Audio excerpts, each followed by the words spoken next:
Salah satu ada hadis tentang keutamaan bangsa Persia itu adalah seandainya iman itu ada di langit, di bintang-bintang yang ada di langit itu akan diraih oleh orang-orang dari Persia. Maka itu Nabi menunjuk itu berapa? Untuk menunjukkan keutamaan orang-orang Persia seperti Salman Al-Farisi dan umat Islam yang hidup setelah itu, dan kontribusi umat Islam yang berasal dari negeri Persia itu kepada Islam itu luar biasa kontribusinya. Itu penulis-penulis hadis 6 kutubus sittah di kalangan Ahlus Sunnah wal Jamaah itu semuanya dari Persia. Jadi jangan Anda bayangkan, Anda asosiasikan Persia itu semuanya Syiah. Persia itu baru jadi Syiah abad 15 Masehi. Sebelum itu dari abad ke-7 ini, Khulafaur Rasyidin, ya, ketika Persia kalah kaisarannya, imperiumnya, masuk Islam berbondong-bondong, sampai abad ke-15 mereka itu sunnah, Ahlus Sunnah. Imam Al-Ghazali dari sana, Ar-Razi dari sana. Semua filosof-filosof besar di kalangan umat Islam, Al-Kindi, Al-Farabi, dan selain sebagainya itu dari Persia. Bukhari, Muslim orang Persia. Tirmidzi, Abu Daud, Nasai, Ibnu Majah orang Persia, bukan orang Arab. Nah, tapi mereka menulis dan berbicara dengan bahasa Arab, maka siapa saja, ada istilahnya, siapa saja yang berbicara dengan bahasa Arab maka dia dianggap orang Arab. Jadi kontribusi Persia itu pada Islam besar. Jadi jangan ribut sekarang. Kalau Persia itu diwarisi oleh negara Iran modern sekarang yang dikuasai oleh rezim Syiah, itu jangan disamakan. Jangan kita menggeneralisir bahwa semua Persia itu adalah Syiah. Enggak.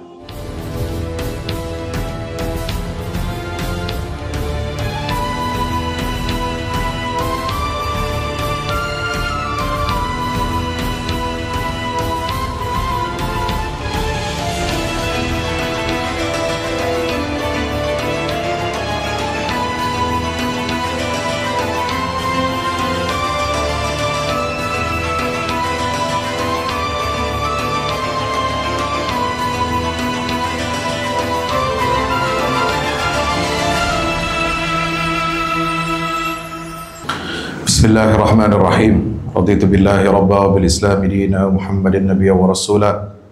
Subhanaka la ilma lana illa ma 'allamtana innaka antal alimul hakim. Rabbi zidna ilma warzuqna fahma. Uhayyikum bi tahiyyatil Islam. Assalamualaikum warahmatullahi wabarakatuh.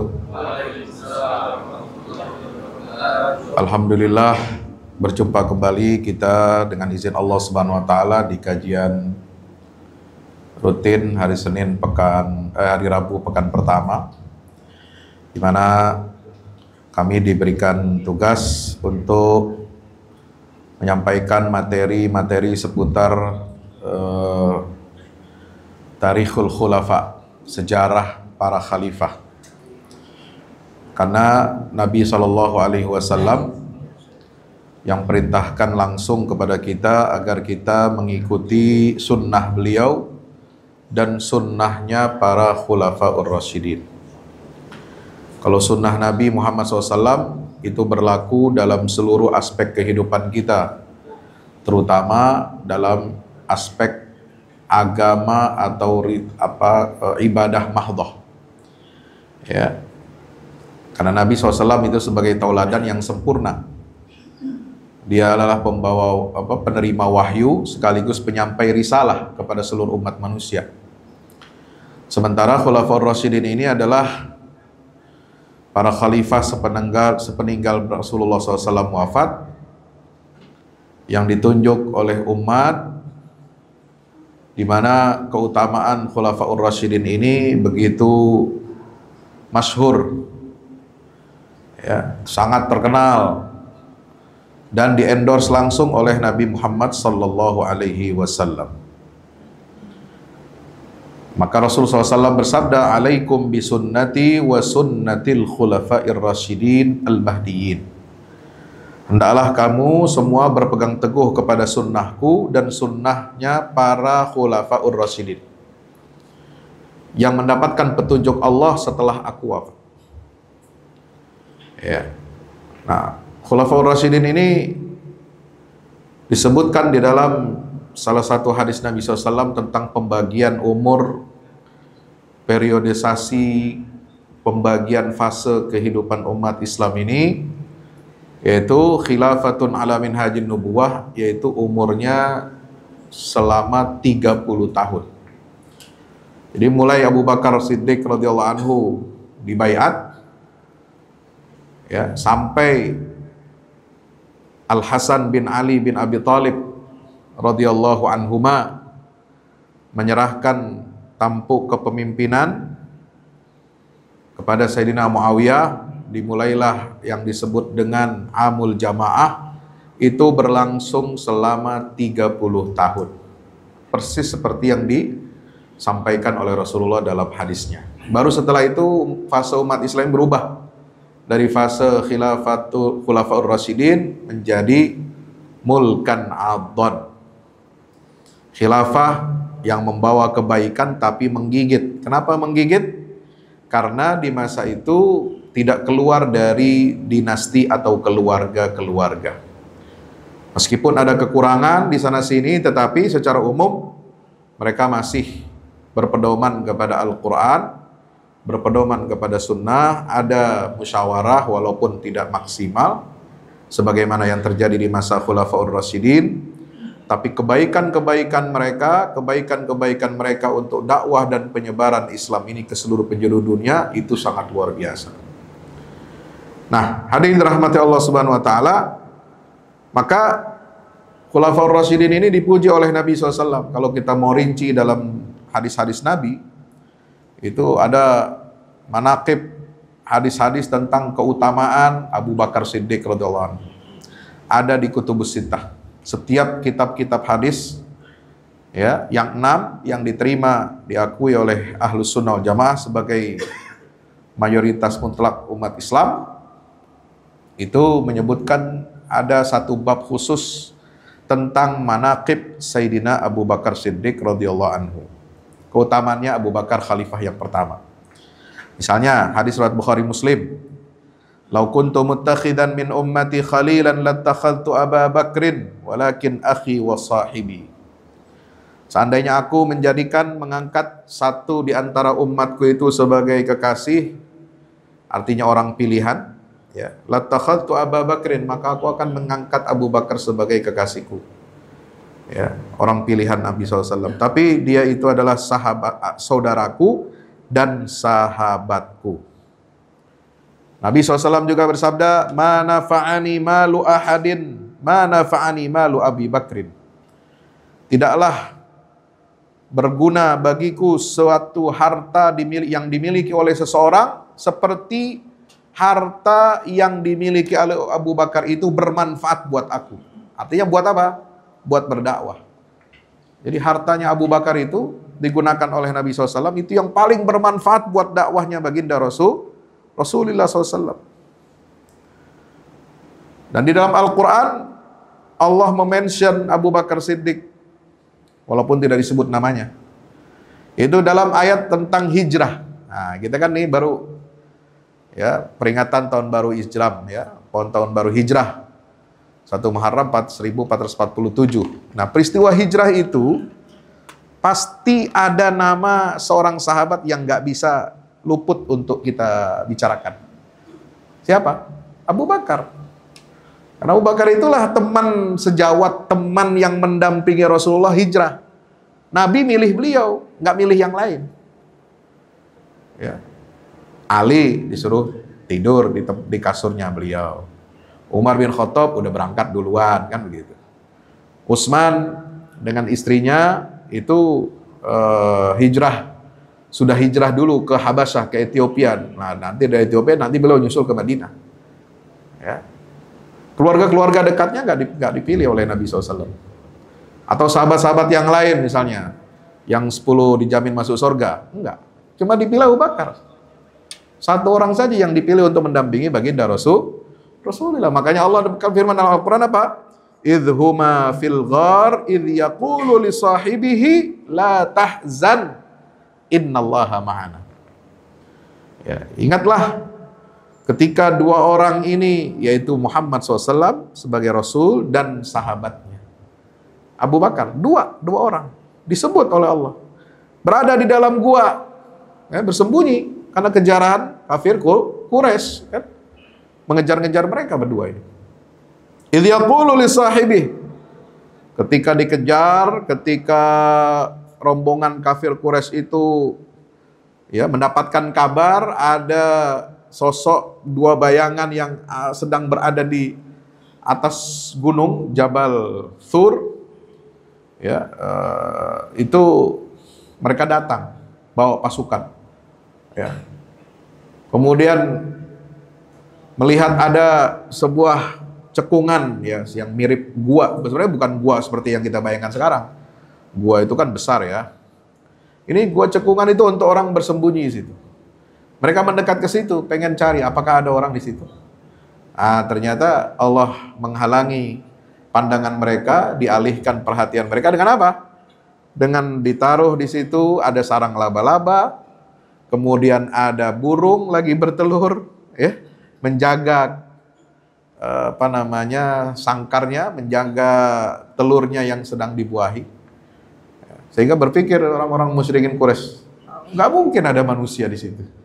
Ada burung, kalau manusia masuk situ, sarang laba-labanya lenyap, hilang. Ya, kemudian tidak ada burung, karena burung nggak suka kalau ada makhluk, ya, apalagi manusia yang ada di dekat dia ketika dia sedang mengerami. Maka nggak jadi mereka melihat ke bawah. Padahal kalau mau melihat ke bawah itu kelihatan itu Nabi Muhammad dengan Abu Bakar. Abu Bakar menggigil, gemetaran, takutnya luar biasa. Takut apa? Takut kepada Rasulullahnya, bukan kepada dianya sendiri. Dia nggak mementingkan dirinya, tapi khawatir ini Rasulullah ditangkap. Maka Nabi Muhammad SAW berkata kepada sahabatnya, la tahzan. Ini kan terkenal ucapan ini. Innallaha ma'ana. Di dalam Al-Quran disebutkan, Rasulullah berkata kepada sahabatnya, la tahzan. Wahai Abu Bakar, jangan kau bersedih. Sungguhnya Allah pasti selalu akan bersama kita. Ya itu. Kemudian keutamaan Umar bin Khattab, ada lagi keutamaan bin Khattab itu. Qad kana fikum man qablakum muhaddatsun fa iyakun fi ummati ahadun fa Umar. Di antara umat-umat terdahulu itu ada orang-orang yang dipilih menjadi apa? Muhaddatsun, orang yang memiliki ilham, memiliki kekuatan mata batin yang hebat. Bahkan tingkatannya setara dengan Rasul atau di bawah Nabi. Kalau ada di antara umatku yang seperti itu, maka Umar berhak untuk menjadi seperti itu. Muhaddas, ya, level di bawah kenabian. Ya. Kemudian Nabi juga mengatakan, Innallaha ja'alal haqqa ala lisani Umar wa qalbih. Dalam hadis riwayat At-Tirmidzi, Rasulullah SAW bersabda, sungguhnya Allah telah menjadikan kebenaran itu nempel di atas lisannya Umar bin Khattab. Jadi Umar itu kalau ngomong itu benar gitu. Ya, tidak akan menyimpang dari kebenaran. Dan juga nempel di mana? Di atas hatinya. Nah, itu. Subhanallah. Kemudian Rasulullah SAW bersabda ketika beliau naik Uhud, ya, Gunung Uhud, dia sedang memanjat, diikuti oleh Abu Bakar dan Umar serta Utsman. Abu Bakar, Umar dan Utsman, ya. Itu Nabi mengatakan apa? Uthbut ya Uhud. Ya, Uhud ini gunung yang senang. Ya, cinta kepada Nabi seperti makhluk hidup. Nah, ketika Nabi panjat naik, ya, climbing Gunung Uhud, ya, bersama 2-3 sahabatnya itu, Gunung Uhud ini apa? Gemetar. Gemetarannya itu kan apa? Gembira. Ya, kalau kita naik gunung batuk, wah, kita yang takut, ya kan? Ya, karena kita banyak dosa. Gitu. Nah, kalau Nabi yang naik gunung, manjat gunung, ya, gunung itu yang senang, gembira, sampai bergerak dia, bergetar. Kata Nabi SAW apa? Wahai Uhud, diam, tenang kamu. Yang ada di punggungmu sekarang ini adalah seorang Nabi, seorang Siddiq, menunjuk nama Abu Bakar, dan 2 orang yang syahid. 2 orang syahid adalah Umar dan Utsman. Ya, itu. Bapak Ibu rahmati Allah Subhanahu wa taala, kalau bicara lagi yang lain misalnya Ali bin Abi Thalib, jelas keutamaannya ada banyak sekali. Manaqib Ali bin Abi Thalib.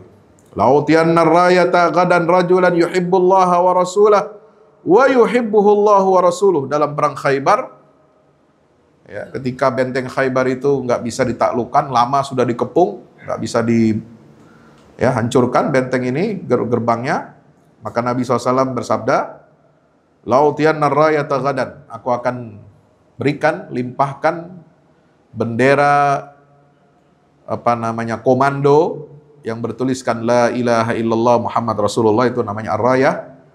Besok saya akan berikan bendera itu kepada seorang yang mencintai Allah dan Rasulnya, dan dia dicintai oleh Allah dan Rasulnya SAW. Maka datanglah Ali bin Abi Thalib. Nah, besokan harinya sambil beliau itu sakit mata, ya, lagi sakit mata, matanya sedang bermasalah, ya. Dan tiba-tiba beliau dipanggil oleh Nabi SAW, diserahkan bendera itu, ya. Untuk apa? Untuk meruntuhkan, ya, menghancurkan gerbang benteng Khaybar itu. Nah, saudara rahmat Allah, maka itu berdasarkan keutamaan-keutamaan sahabat Nabi ini, ya, jelas sekali bahwa kepemimpinan mereka ini bukan sembarangan. Ya, kalau kita mau menerima istilah Ratu Adil, ya Ratu Adil itu ya pernah terjadi di zaman Khulafaur Rasyidin. Ya, setelah itu ya nggak ada. Ya, nanti baru muncul lagi nanti kalau ada Imam Mahdi. Ya, kalau mau cari Ratu Adil sekarang apa paling susah lagi. Nah, nggak ada Ratu Adil zaman sekarang.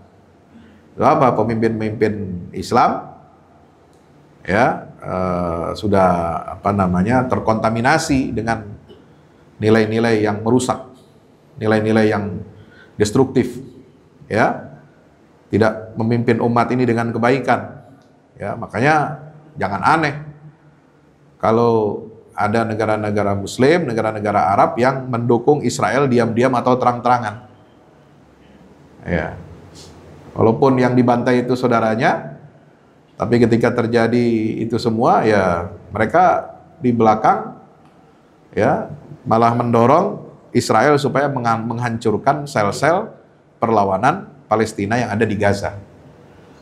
Kenapa? Oh, kalau Gaza ini menang, pasukan perlawanan Palestina itu menang melawan Zionis, ya negara yang terancam pertama kali, ya mereka-mereka ini.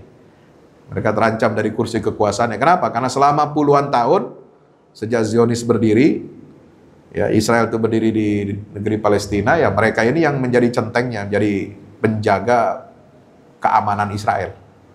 Ya, dibayar oleh Amerika untuk itu memang. Dan mereka berkuasa untuk itu. Dan akan dicari lagi pengganti, siapa menggantikan mereka, ya untuk itu juga tugas misinya utama. Nah, maka itu saudara rahmat Allah, bagaimana praktek kepemimpinan para sahabat Nabi SAW ini, itu Khulafaur Rasyidin ini mempraktekkan ajaran Islam yang hakiki. Itu Islam yang wasat, Islam yang pertengahan, Islam yang adil. Islam wasatiyah yang menolak ekstremisme atau sifat ghulu dalam beragama dan menolak liberalisme. Ya, banyak. Kalau ekstrim yang ghulu ini adalah dia berpegang kepada teks agama tetapi memahaminya secara secara kaku. Ya. Ada lagi yang menolak teks agama, ya. Tidak mau membawa agama dalam kehidupan. Agama hanya urusan privat. Nah, jadi liberal itu bukan berarti dia orang kafir, ya. Menolak Islam, enggak. Liberal itu, ya, bisa saja orang muslim, orang beriman, dia liberal. Ya. Caranya bagaimana? Ya, iman itu perkara privat. Islam itu hanya urusan privat, sholat, zakat, haji, puasa. Tapi di luar itu, ya, dia nggak mau menerapkan ajaran Islam dalam kehidupan. Ya, Islam harus jauhkan dari politik, Islam jauh dari ekonomi, Islam dari muamalah, nggak usah. Ya, dari pendidikan nggak usah. Nggak usah pakai ajaran Islam. Nah, itu yang liberal namanya. Nah, Islam wasatiyah itu nggak begitu. Dia berpegang kepada nas, teks-teks Al-Quran yang qat'i, yang pasti, ya, dan mengamalkannya dalam ajaran seluruh aspek kehidupan, tapi juga memperhatikan apa? Keluasan, ya, dalam melaksanakan ajaran Islam itu ada dimensi yang bersifat muamalah, dinamis, ya, rasional, dipraktekkan secara pertengahan, moderat. Apa yang menjadi ciri wasatiyah itu adalah keadilan, menegakkan keadilan, toleransi di antara umat beragama, menjaga keseimbangan, ada musyawarah dalam pengambilan keputusan. Nah, inilah yang menjadi dasar kita ini umat Islam ditunjuk oleh Allah sebagai umat terbaik. kuntum khaira ummatin ukhrijat linnas. Surat Al-Baqarah ayat 143. Umat pertengahan itu umat terbaik. Kalian umat Rasulullah adalah umat terbaik yang dikeluarkan untuk seluruh manusia. Ta'muruna bil ma'ruf wa tanhauna 'anil munkar wa tu'minuna billah. Kalian bertugas untuk amar ma'ruf dan nahi munkar serta menyebarkan iman kepada Allah. Ayat tentang wasatiyah saja, kata-kata wasaton itu ada di surah Al-Baqarah di tengah ayat, di tengah surat. Surat Al-Baqarah itu jumlahnya berapa? 286. 286 dibagi 2 berapa? 143. Ayat 143 itu ayat tentang umat terbaik. Ya. Nah, inilah representasi umat terbaik itu, Khulafaur Rasyidin. Hidup Sayyidina Abu Bakar itu memerintah umat cuma 3 tahun, kurang dari 3 tahun, 2 tahun setengah. Ya, tapi luar biasa kontribusinya, ya, pengaruhnya Abu Bakar Siddiq ini dalam kehidupan Muslim sampai sekarang. Umar bin Khattab memerintah umat Islam 10 tahun, ya, dari tahun 634 sampai 644 Masehi. Tapi di masa Umar bin Khattab inilah, ya, kejayaan Islam itu mencapai puncaknya, berhasil mengalahkan dan menghancurkan dominasi Persia, bahkan Persia tidak bangkit lagi. Kerajaan kekaisaran Persia kuno, itu Daulah Sasanid namanya, ya, itu tidak bangkit lagi, hancur, ya, tidak tersisa, ya, mereka penyembah Majusi. Maka Persia kemudian berbondong-bondong masuk Islam dan disebut oleh baginda Rasul, ya, salah satu ada hadis tentang keutamaan bangsa Persia itu adalah seandainya iman itu ada di langit, di bintang-bintang yang ada di langit itu akan diraih oleh orang-orang dari Persia. Maka itu Nabi menunjuk itu berapa? Untuk menunjukkan keutamaan orang-orang Persia seperti Salman Al-Farisi dan umat Islam yang hidup setelah itu, dan kontribusi umat Islam yang berasal dari negeri Persia itu kepada Islam itu luar biasa kontribusinya, Pak. Itu penulis-penulis hadis, 6 kutubus sittah di kalangan Ahlus Sunnah wal Jamaah itu semuanya dari Persia. Jadi jangan Anda bayangkan, Anda asosiasikan Persia itu semuanya Syiah. Persia itu baru jadi Syiah abad 15 Masehi. Sebelum itu dari abad ke-7 ini, Khulafaur Rasyidin, ya, ketika Persia kalah kekaisarannya, imperiumnya, masuk Islam berbondong-bondong, sampai abad ke-15, mereka itu sunnah, ahlu sunnah. Imam Al-Ghazali dari sana, Ar-Razi dari sana. Ya, semua filosof-filosof besar di kalangan umat Islam, Al-Kindi, Al-Farabi, dan selain sebagainya itu dari Persia. Bukhari, Muslim, orang Persia. Tirmidzi, Abu Daud, Nasai, Ibnu Majah, orang Persia itu. Bukan orang Arab. Nah, tapi mereka menulis dan berbicara dengan bahasa Arab, maka siapa saja, ada istilahnya, siapa saja yang berbicara dengan bahasa Arab, maka dia dianggap orang Arab. Jadi Arab itu bukan suku, tapi bahasa. Ya, Persia termasuk, ya, sudah masuk ke dalam lingkup cakupan bangsa-bangsa Arab. Kenapa? Karena dia bahasanya sudah akrab dengan bahasa Arab. Tulisannya saja Persia itu hampir sama dengan Arab. Ya, pengucapannya juga hampir mirip, tapi berbeda cara pengucapannya, ya. Jadi kontribusi Persia itu pada Islam besar. Jadi jangan ribut sekarang. Kalau Persia itu diwarisi oleh negara Iran modern sekarang yang dikuasai oleh rezim mullah Syiah, ya, itu jangan disamakan, ya. Jangan kita menggeneralisir, ya, bahwa semua Persia itu adalah Syiah. Enggak. Justru ada negeri kawasan di Persia, Iran itu namanya Ahwaz, itu luas Ahwaz itu provinsi di Iran sekarang, ya. Yang itu 100% Ahlus Sunnah wal Jamaah penduduknya, itu luasnya 26 kali lipat dari wilayah Gaza. Gaza itu kan kecil, 350 km persegi. Nah, Ahwaz itu 20 kali lipatnya. Itu luas provinsi di Iran. Itu mayoritas Ahlus Sunnah wal Jamaah. Ya, jadi jangan bayangkan Persia itu semuanya Iran itu semuanya Syiah gitu. Ya, dan kontribusi mereka kepada Islam itu luar biasa, besar. peradaban itu dari Persia. Orang hebat-hebat. Ahli hadis, ahli tafsir, ahli filsafat, ahli ini macam-macam banyak. Nah, itu di zaman Khalifah Umar bin Khattab ya. Kemudian Utsman bin Affan dari tahun 644 sampai 656. Ya, kurang lebih 12 tahun beliau berkuasa. Ya. Nah, disitulah di akhir kepemimpinan Utsman terjadi apa? Fitnah. Ya, fitnah terbunuhnya Utsman bin Affan radhiyallahu anhu. Ya. Karena apa? Provokasi dari golongan orang-orang yang di luar Madinah, nggak ngerti tentang apa-apa tentang khalifah ini. Mereka mendapatkan hoax, ya, berita-berita yang palsu, ya. Kemudian mereka demonstrasi, ya, menghimpun unjuk rasa di Madinah di depan kantor rumah khalifah, dan mereka berhasil masuk ke rumah itu dan membunuh, ya, khalifah yang ketiga. Ya, itulah awal terjadinya fitnah huru-hara di tengah-tengah kaum muslimin, ya. Nah, yang keempat ini Khalifah Ali bin Abi Thalib.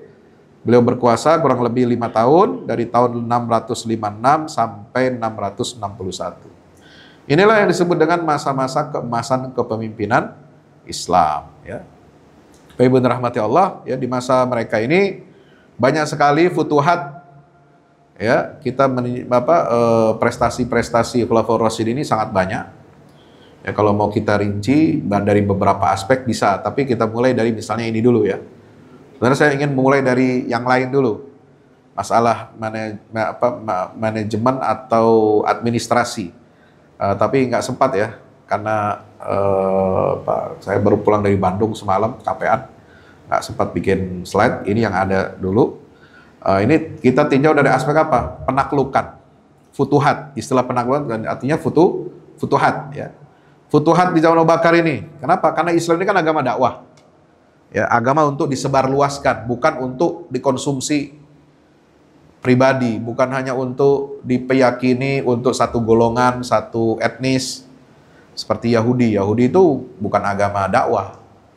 Ya, Yahudi itu agama sekaligus suku, identitas kesukuan, identitas nasional dan identitas sebuah agama. Makanya Yahudi itu kecil umatnya. Ya, manusianya udah 7 miliar lebih, dia cuma, ya, anggota Yahudi ini, agama pengikut Yahudi cuma 15 juta.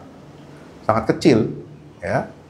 Nah, itu. Islam ini agama dakwah untuk disebarluaskan. Ud'u ila sabili rabbika bil hikmah. Ajaklah, serulah manusia ke jalan Allah dengan cara yang hikmah. Nah, salah satu bentuk dakwah di zaman Khulafaur Rasyidin, tentu saja dakwah itu kan bermacam-macam ya. Bisa dengan lisan, bisa dengan tindak tanduk ya, bisa juga dengan tulisan. Nah, salah satu bentuk dakwah yang strategis di zaman itu, karena zaman itu kan belum ada sosial media, belum ada satelit ya, belum ada surat kabar, belum ada penerbitan brosur dalam skala besar gitu. Untuk menyampaikan Islam, nggak ada media-media seperti itu. Nah, salah satu medianya adalah menyebarkan ya dengan tablik. Tabliknya itu langsung datang. Tapi kan untuk datang ke sana, nggak bisa kita menyebarkan langsung begitu. Pasti dihalang-halangi. Nah, karena dihalang-halangi perlu apa? Ya, dibantu atau di backup oleh kekuatan. Nah, jadi disurati dulu, didakwahi mereka ini. Penguasa-penguasa di dunia waktu itu didakwahi. Ya, Kaisar Persia, Kaisar Romawi, kemudian penguasa Mesir, penguasa Bahrain, penguasa Afrika itu didakwahi, disurati. Sebagaimana yang dilakukan oleh baginda Rasulullah SAW ya, di masa setelah Hudaybiyah. Gitu ya. Nah, di masa Abu Bakar dilanjutkan futuhat ini dalam bentuk apa? Ya, futuhat. Ya. Satu, apa yang beliau lakukan? Menumpas pemberontakan orang-orang yang murtad dari Islam di Jazirah Arab. Nah, itu banyak yang murtad. Ya, karena muncul apa? Nabi-nabi palsu. Ya, kemudian Abu Bakar Siddiq juga mengirimkan pasukan ke Romawi dan Persia. Walaupun belum ada pertempuran langsung, tapi sudah mengirimkan. Ya, nah, apa prinsip wasatiyah yang dijalankan oleh Sayyidina Abu Bakar sebagai khalifah? Yaitu melakukan dialog sebelum konflik terbuka bersenjata. Dialog, menyampaikan Islam. Ya, beliau ini orang yang tegas, ya, tapi tidak zalim. Abu Bakar ini orang yang paling lembut di antara sahabat Nabi yang lain, dibandingkan Umar, dibandingkan Ali, ya. Abu Bakar ini orang paling lembut. Tapi ketika menghadapi, ya, orang-orang yang murtad dan menolak membayar zakat, Abu Bakar ini tegas. Bahkan Umar aja kalah tegas. Ya. Umar ketika itu berpendapat jangan diperangi, ya, orang yang menolak membayar zakat ini. Tapi Abu Bakar punya dalil yang lebih kuat. Ya, saya akan memerangi siapa saja kelompok yang mengaku sebagai umat Islam tapi membeda-bedakan antara menjalankan sholat 5 waktu dan membayar zakat. Ya, jadi sholat dengan bayar zakat itu satu paket, nggak boleh dipisah-pisah, nggak boleh dipilah-pilah. Ya, hanya karena mereka nggak bayar zakat, yang lain kan dulu kan orang-orang itu kan ya masih sholat. Ya, kata Umar, orang yang masih sholat itu jangan diperangi, karena dia masih bersahadat loh. Orang masih sholat itu nggak boleh diperangi. Ya, tolong dipertimbangkan, kata Umar ya. Tapi Abu Bakar bilang apa? Tegas loh. Orang yang menolak membayar zakat berarti dia sholatnya nggak benar. Kenapa? Karena dia membeda-bedakan dan memilahkan antara sholat dengan zakat. Nah, berarti syahadatnya udah rusak, gitu kalau Abu Bakar. Maka beliau bertekad, ya, aku pasti akan memerangi dengan senjata. Ya. Walaupun dia sholat tapi nggak bayar zakat, diperangi sama Abu Bakar. Akhirnya Umar setuju, ya, dalam musyawarah itu.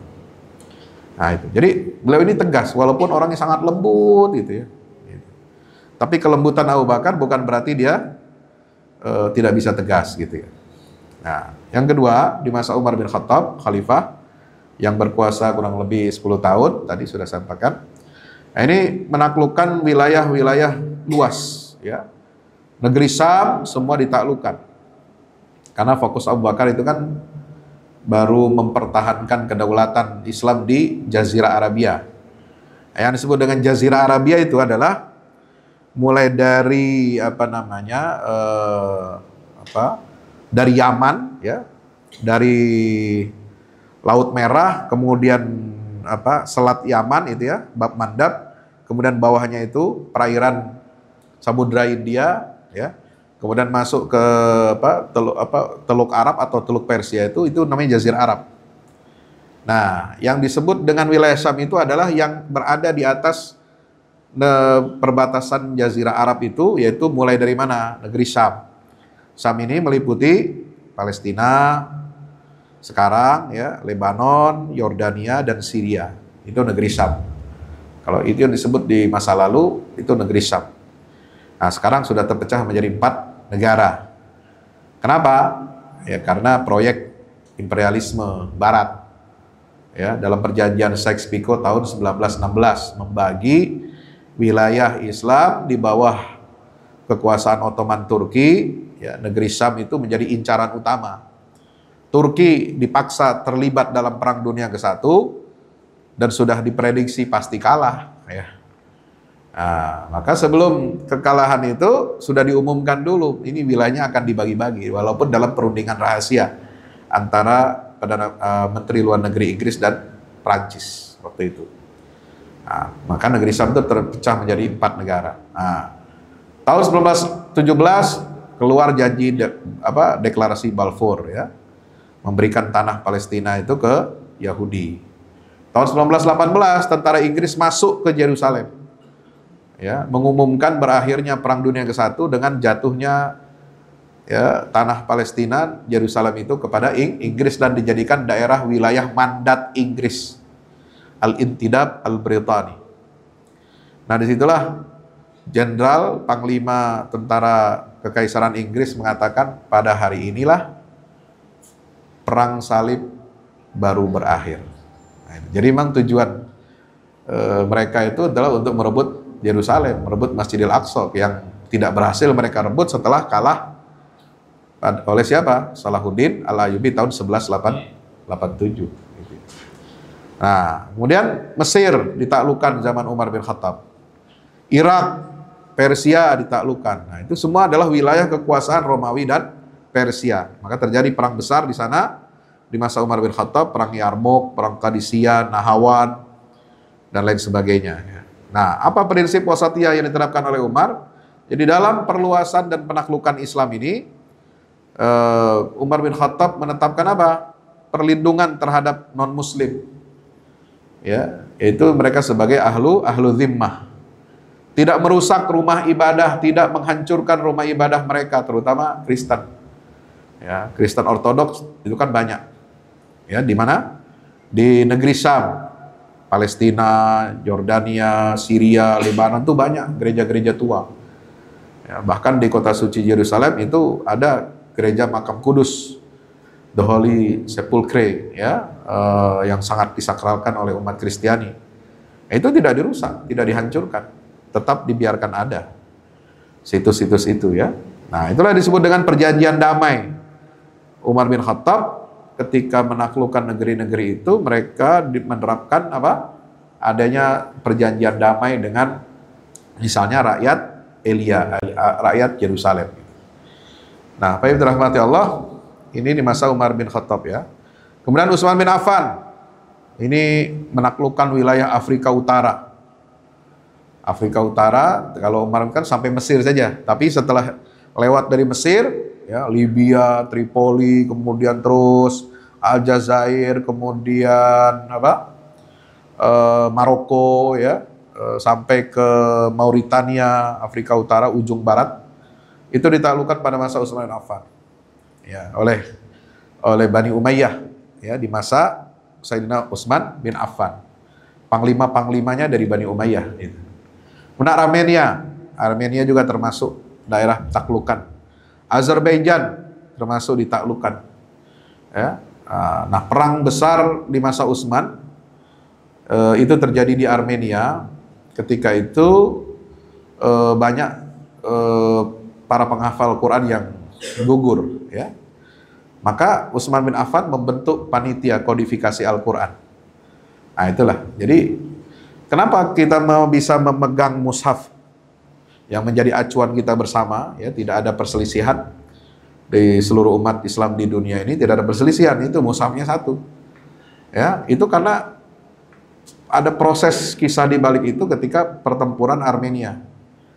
Ya, banyak sahabat-sahabat atau pasukan Islam yang gugur, yang hafal Quran, maka beliau khawatir, ya, kalau penghafal Quran ini tidak ada, maka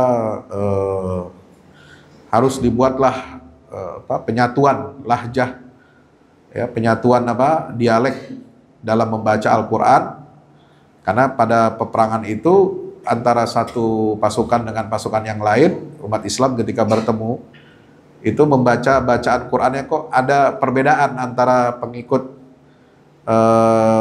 pasukan dari Irak dengan pasukan dari Syam dengan pasukan dari Madinah. Itu ketika mereka berinteraksi murojaah bacaan Al-Qur'annya, kok ini beda bacaannya, cara membacanya gitu. Nggak sama dengan guru yang mengajarkan kepada mereka gitu. Nah, makanya itulah disatukan unifikasi mushaf Al-Qur'an gitu. Sampai ke Asia Tengah. Ya, Asia Tengah. Nah, prinsip wasatiyah yang dijalankan oleh Khalifah Utsman ini adalah dakwah secara damai, ya. Dan mulailah dakwah perdamai ini tidak melulu dengan pedang, dengan dengan pasukan, ya, dengan penaklukan, tapi mulai dakwah itu dengan apa? Dengan perdagangan. Karena di masa Utsman bin Affan, wilayah Islam itu sudah semakin luas. Ya, semakin luas. Kalau yang terdekat dari Jazirah Arab mungkin masih bisa dengan penaklukan, ya, dengan pasukan secara militer. Tapi yang jauh itu tidak mungkin. Makanya Utsman itu mengirim delegasi-delegasi dakwah ke India. Ya, kemudian ke mana? Ke China. Sampai ke Sumatera. Itu Utsman bin Affan itu kirim surat, ya, untuk mendakwahi umat manusia yang ada di luar Jazirah Arabia. Nah, itulah mulai penyebaran Islam itu dengan apa? Dengan menyusuri laut, ya, menyusuri laut. Karena Utsman bin Affan ini dikenal sebagai khalifah pertama yang membangun angkatan perang, ya, di lautan. Ya.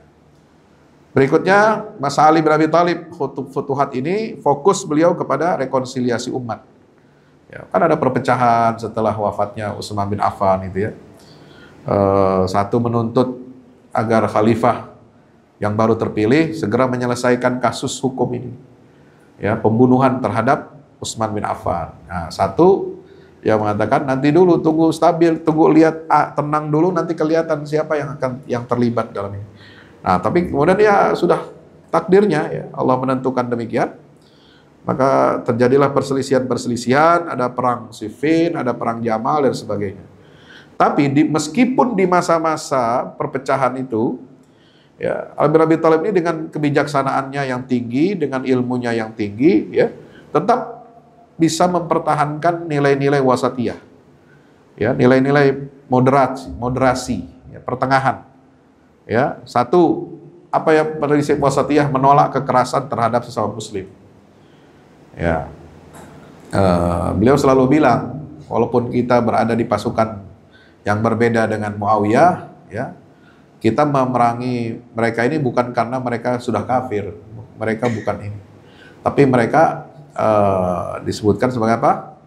Mereka membangkang terhadap perintah kami, ya, bagau alaina, ya, mereka itu melakukan bagyu, ya, melampaui batas, itu.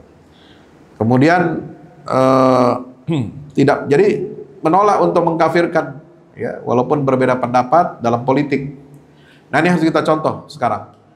Ya, dalam masalah-masalah politik, dalam masalah-masalah apapun, ya, kita jangan mengumbar dan menggunakan kekerasan, ya, untuk memperlakukan saudara-saudara kita sesama Muslim. Nah, ketika itu muncullah kelompok Khawarij, kelompok yang keras, kaku, ya, dan dilawan oleh Ali bin Abi Thalib itu. Khawarij ini bukan dengan kekerasan, tapi dengan dialog dan ilmu. Makanya beliau mengangkat Abdullah bin Abbas sebagai juru bicara, ya, untuk berdialog dan berdebat dengan kelompok Khawarij. Nah, itu. Jadi yang diangkat ini orang-orang berilmu. Nah, maka itu untuk mengatasi kekerasan, ekstremisme, itu nggak bisa kita atasi dengan apa? Kekerasan lagi.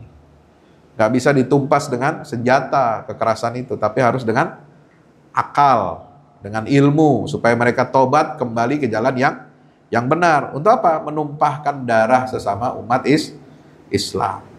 Nah, kemudian menjaga persatuan walaupun berbeda-beda pendapat, ya.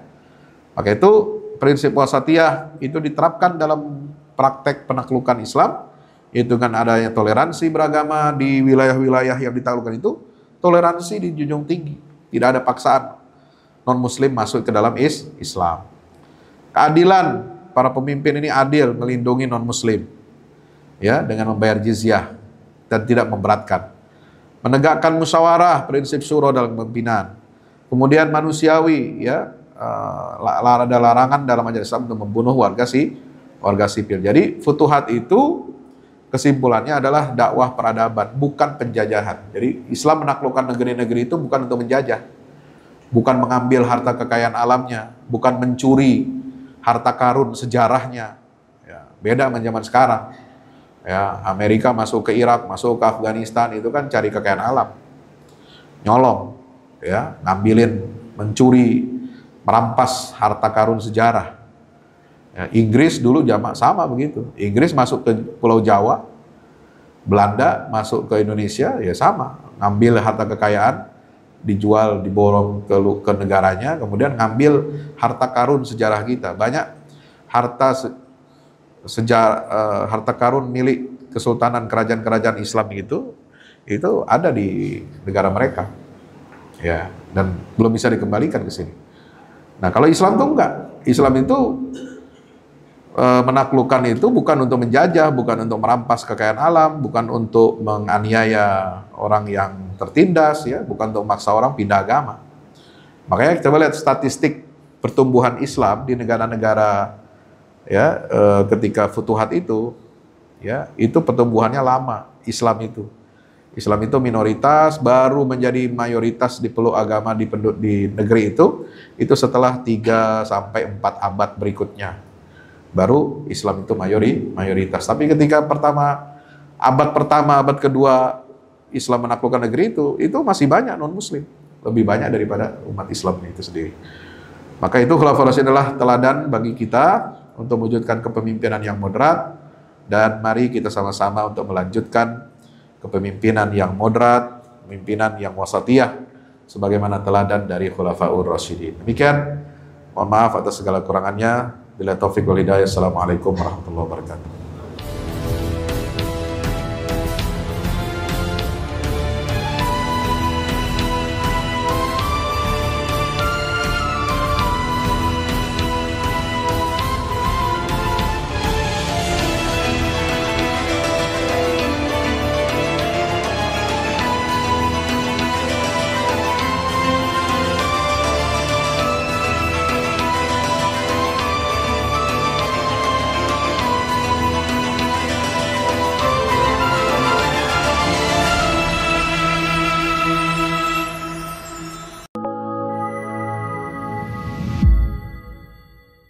Yang terbaru dari Ustadz Fahmi Salim, buku Runtuhkan Zionis Rebut Baitul Maqdis, buku yang siap membuka cakrawala pikiran dan batin sahabat, sudah bisa dipesan sekarang juga.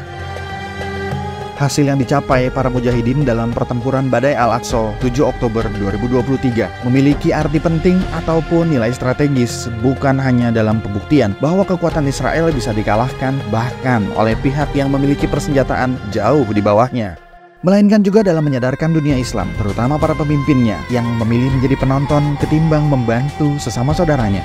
Buku ini adalah salah satu bentuk dukungan dan ikhtiar dengan niat berjuang bersama-sama dengan mujahid Palestina. Tak sekedar memberikan informasi, membeberkan fakta atau data kepada khalayak di Indonesia. Buku ini juga hadir untuk meluruskan tudingan bahkan fitnah terhadap para pejuang di sana. Betapapun kita berada jauh dari Al-Quds, melalui buku ini kita akan dapatkan bagaimana kita bisa memperoleh pahala yang sebanding dengan para pejuang di garda terdepan di negeri perlawanan Palestina. Dapatkan buku Runtuhkan Zionis Rebut Baitul Maqdis segera.